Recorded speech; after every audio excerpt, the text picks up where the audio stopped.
Buenas tardes, mi nombre es Vivian Suárez Barrera, soy estudiante del programa de enfermería de noveno semestre seccional Bucaramanga. El día de hoy vamos a hablar sobre identidad y ciudadanía digital. ¿En qué consiste la identidad digital? Entonces, consiste en el conjunto de rasgos que nos individualizan y permiten distinguir a una persona de otra, confirmando que ésta es realmente quien dice ser, ya sea en el ámbito legal, familiar o digital. ¿A qué se le denomina ciclo de vida de la identidad digital?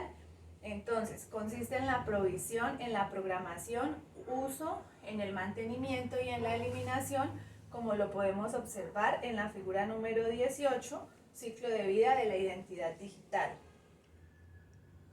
En cuanto a ciclo de vida, entonces podemos ver que el ciclo de vida está conformado por 5 fases. Vamos a explicar cada una de ellas. En la primera fase es la creación o la provisión, en la cual se da de alta toda la información de la persona, ya sea un cliente, un consumidor o cualquier tipo de usuario. En la segunda fase podemos observar que es preciso propagar el registro de la identidad digital a otros sistemas que así lo necesiten.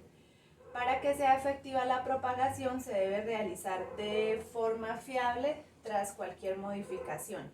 En una fase 3 hablamos de que una vez la información es creada y propagada, la identificación es utilizada por varios sistemas y diferentes agentes.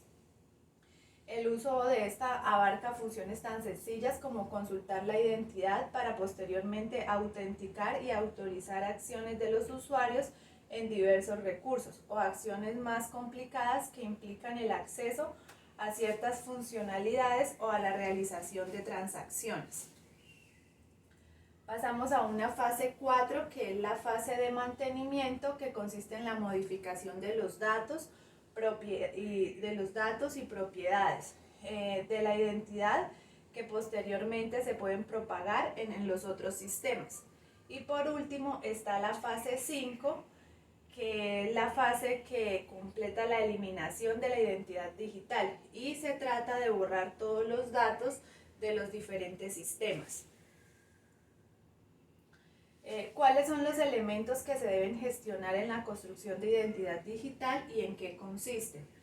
Entonces, se define gestión de la identidad digital como las reglas, los estándares y los procesos mediante los cuales las personas y las empresas gestionan, usan y comparten datos personales y las identidades de otras personas y empresas. Entonces, vamos a hablar de lo que es la privacidad de los datos y la seguridad de los datos. En la privacidad de los datos, entonces los ciudadanos esperan políticas que obliguen a las compañías a almacenar únicamente los datos sobre ellos que sean estrictamente necesarios y protegerlos de igual forma de una manera eficaz. Por lo tanto, las organizaciones precisan proveer más control sobre dichos datos. En la seguridad de los datos se trata de gestionar de manera adecuada el uso de los datos, definiendo políticas de gobernanza a nivel global que precisen claramente quiénes pueden acceder a dicha información. Cuando hablamos de transparencia de los datos, quiere decir que se trata de ofrecer valor a cambio del servicio y en este sentido tiene que orientarse la transparencia sobre dichos datos. En la portabilidad de los datos, entonces engloba 2 ideas. Por un lado, que los datos de los usuarios puedan ser estandarizados de manera que se puedan usar en muchas partes, y por otro, que los datos portados estén adjuntos a la identidad verificada de la persona. En cuanto a la economía de los datos, los usuarios tienen que percibir un valor extra al dar sus datos y como consecuencia confiarán en las empresas que gestionen dichos datos. Si entienden bien las causas, las consecuencias y las compensaciones sociales por permitir el uso de los datos, pues el éxito de este modelo estará asegurado. Y para finalizar, la bibliografía. Gracias.